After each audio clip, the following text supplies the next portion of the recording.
Hi అందరికీ. ఓవైపు కొడుకు కోడలు ఆఫీసులకు వెళ్ళడానికి, మనవడు స్కూల్కి వెళ్ళడానికి రెడీ అవుతూ ఉంటే కాస్త కోడల సాయంతో ఇంటి పనులు వంట పనులు పూర్తి చేసి స్నానం చేసి పూజ ముగించుకుని చేతిలో హారతి ప్రసాదంతో హాల్లోకి వచ్చింది శారద. అప్పటికే హారతి కోసం ఎదురుచూస్తున్న తండ్రి చేతిని పక్కకు తోస్తూ నాకు అంటూ వచ్చాడు శారద మనవడు 8 సంవత్సరాల అభినవ్. మనవడి ముద్దు ముద్దు మాటలకు మురిసిపోతూ అలాగేరా కన్నా, నీ తర్వాత ఎవరైనా అంటూ హారతి ప్రసాదాన్ని ముందు మనవడికి తరువాత కొడుక్కి ఇచ్చింది శారద. ప్రతిరోజు వెళ్ళితో పాటు వచ్చే కోడలు హారిక ఇంకా రాకపోయేసరికి వస్తున్నావా అంటూ పిలిచింది శారద. ఆ అద్దం ముందు నిలబడి కట్టుకున్న కొత్త చీరను చూసుకుని చీరను సరిచేసుకుంటూ తెగ మురిసిపోతున్న హారిక, హా వస్తున్నాను, నన్నేనా అంటూ వేసుకున్న మేకప్ బాక్స్ను డ్రెస్సింగ్ టేబుల్ మీద పెట్టి బయటకు వచ్చింది హారిక. హారతి కళ్ళకు అద్దుకుని అత్తగారిచ్చిన ప్రసాదం నోట్లో వేసుకుని అలవాటుగా చేతిని తుడుచుకోబోతూ అమ్మో కొత్త చీర అనవసరంగా పాడయ్యేది అనుకుని ఆ పక్కనే ఉన్న వంటగదిలోకి వెళ్ళి చెయ్యి కడుక్కుంది హారిక. తల్లిని పైనుంచి కిందకు 2-3 సార్లు చూసిన అభినవ్, మమ్మీ కొత్త చీర చాలా బాగుంది అన్నాడు. మనవడి మాటతో కోడలి వైపు తీక్షణంగా చూసిన శారద, అవును కొత్త చీర, ఇదెప్పుడు కొంది, కానీ నాతో ఒక్క మాట కూడా చెప్పలేదు చూసావా అని మనసులోనే అనుకుని ఉండబట్టలేక, హారిక చీర బాగుంది, ఎప్పుడు కొన్నావు అని అడిగింది శారద తడి చేతిని నాప్కిన్కి తుడుచుకుంటూ. ఓ నవ్వు నవ్వుతూ, ఈ చీర నేను కొనుక్కోలేదత్తయ్యా.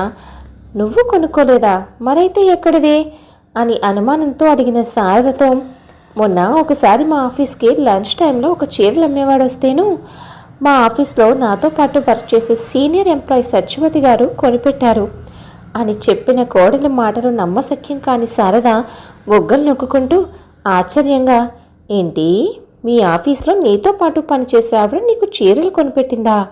ఆవిడకు డబ్బులు అంత ఎక్కువైపోయాయా ఏంటి, లేకపోతే డబ్బులు ఏమైనా ఆవిడ పెరట్లో చెట్టుకు కాస్తున్నాయా?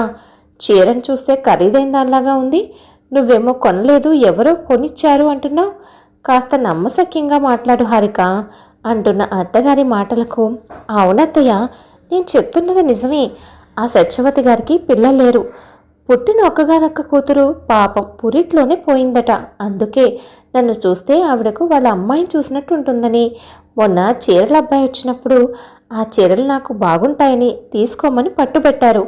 నేను వద్దంటున్నా బలవంతంగా తీసుకుని నా చేతిలో పెట్టారత్తయ్య అంటూ అత్తగారికి సమాధానం చెబుతూనే మళ్ళీ అద్దం దగ్గరికి వెళ్ళి చీరను సరి చేసుకుంటూ తన అందాన్ని చూసి మురిసిపోతుంది హారిక. అంతలో హారికను గమనించిన భర్త, చాలే ఇక చూసుకున్నది, అందంగానే ఉన్నావు కానీ ఆఫీస్కి టైం అవుతుంది, ఇక బయలుదేరు, లేదంటే అద్దం పగిలిపోగలదు అంటూ నవ్వుతూ అన్నాడు. అవును మరి, ఎంత కొత్త చీర అయితే మాత్రం మరి అంతలా అద్దానికి అతుకుపోవాలా ఏంటి అంటూ, సరే నేను ఆఫీస్కి బయలుదేరుతున్నాను, నేను బాబుని స్కూల్లో దింపేసి అట్నుంచటే ఆఫీస్కి వెళ్తాను అంటూ భర్త బయలుదేరితే ఆ వెనకాలే తన అలంకారం పూర్తయిన తర్వాత తన స్కూటీపై ఆఫీస్కి బయలుదేరింది హారిక. స్కూటీపై ఆఫీస్కి వెళ్తున్న కోడల వైపే చూస్తూ, అమ్మ నా కోడలా, నా దగ్గరే అబద్ధాలు చెప్తావా, నీతో నిజం ఎలా చెప్పించాలో నాకు తెలుసు అనుకుంటూ చీర కొంగును బిగించి లోపలికి వెళ్ళిన శారద పెరట్లో వాళ్ళ గోడవార నిలబడి పక్కింటి పంకజాన్ని, ఒసే పంకజం అంటూ ఒక కేక వేసింది. ఆ కేక వినబడి పంకజం, ఏమైంది శారద అంటూ నిమిషాల్లో గోడ దగ్గరికి చేరింది. ఏం లేదు పంకజం, తొందరగా పని ఏమైనా ఉంటే పూర్తి చేసుకో, ఓ గంటలో నా పని కూడా నేను పూర్తి చేసుకుని వస్తాను, ఇద్దరం కలిసి అలా బయటకు వెళ్దాం అన్న శారద మాటలతో అనుకున్నట్టుగానే మరో 1 గంటలో శారద పంకజం ఇద్దరూ కలిసి బయటకు వెళ్లారు. ఆ రోజు సాయంత్రం హారిక మనవణ్ణు స్కూల్ నుంచి తీసుకొస్తూ శారద కొడుకు వచ్చి అందరూ కలిసి హాల్లోనే కూర్చున్నారు. ఇంతలో వేడివేడి టీ కప్పులతో పిల్లాడికి పాల గ్లాసుతో అక్కడికి వచ్చిన శారద ఇచ్చిన పాల గ్లాసును అందుకుంటున్న మనవడు, హే నానమ్మ కొత్త చీర చాలా బాగుంది అన్నాడు.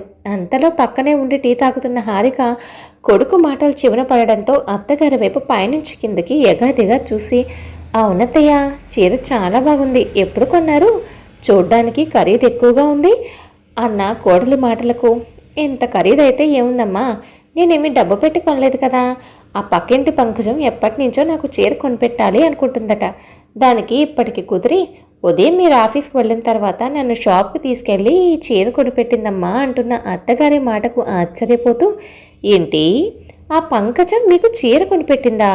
పిల్లికి బిచ్చం పెట్టదు, ఎంగిల్ చేత్తో కాకిని తోలని పంకజం మీకు ఇంత ఖరీదైన చీర కొనిపెట్టిందంటే ఎందుకో నమ్మబుద్ధి కావడం లేదు అత్తయ్య నాకు అంటున్న కోడలతో, తను ఎప్పటి నుంచో నాకు ఒక చీర కొనిపెట్టాలి అనుకుంటుందట, ఇప్పటికి టైం వచ్చి కొనిచ్చింది అంది.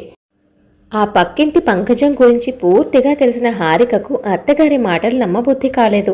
తను చీరల గురించి చెప్పిన అబద్ధాన్ని అత్తగారు కనిపెట్టిందని అర్థం చేసుకున్న హారిక ఇంకా అత్తగారి దగ్గర నిజం దాచడం లాభం లేని పని అని నెమ్మదిగా అత్తగారి దగ్గరకు వెళ్ళి ఆమె చేతులు పట్టుకొని, అత్తయ్య, నేను మీ దగ్గర ఒక నిజం దాచాను.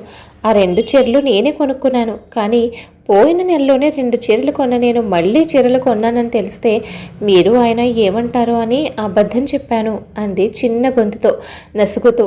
చెప్పిన కోడలి మాటలకు నవ్వుకుంటూ, శారద పిచ్చి పిల్ల, నాకు తెలిసే నీ గురించి, అందుకే నీతో నిజం చెప్పించడానికి ఈ చిన్న నాటకం ఆడా. బయటకు వెళ్ళి ఉద్యోగం చేసే ఆడపిల్లవే, నువ్వు కాస్త మంచి బట్టలు కట్టుకోవాలని అనుకోవడం తప్పు కాదు. కాకపోతే అనవసర ఖర్చులు తగ్గించుకుని ఓ 10 రూపాయలు పొదుపు చేసుకుంటే మీ భవిష్యత్తుకు మంచిదని అప్పుడప్పుడు నేను మిమ్మల్ని హెచ్చరిస్తాను. కానీ ఏదో నువ్వు మంచి బట్టలు కట్టుకుంటే చూసి వారవలేక కాదమ్మా. ఇక నేను కట్టుకున్న ఈ చీర విషయానికి వస్తే నువ్వు అన్నట్టు ఆ పక్కింటి పంకజం ఎంగిల్ చేత్తో కాకినే తోలదు. కానీ మొన్న నా మేనల్లుడు పెళ్లి పిలుపులకు వచ్చిన మా తమ్ముడు నన్ను బట్టలు తీసుకోమని డబ్బులు ఇచ్చాడు కదా, వాడు ప్రతిరోజు ఫోన్ చేసి కొత్త చీర కొనుక్కోమని తెగ విసిగిస్తున్నాడు. అందుకే అందులో కొంత డబ్బుతో ఈ చీర కొన్నాను అంటూ లోపలికి వెళ్ళిన శారద ఒక చిన్న గిఫ్ట్ బాక్స్ని తెచ్చి కోడల చేతిలో పెట్టింది. ఏంటత్తయ్య ఇది అని అడిగిన కోడలతో, నువ్వే తెచ్చి చూడు అంది శారద.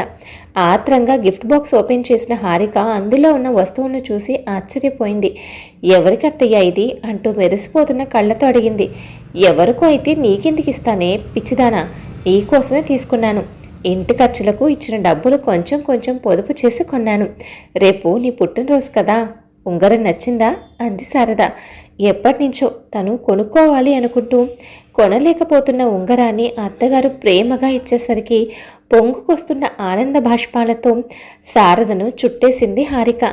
తనకు 2 కళ్ళైన తల్లి భార్య అంత ప్రేమగా ఉండడం చూసి పక్కనే ఉన్న శారద కొడుకు ఆనందానికి హద్దుల్లేవు.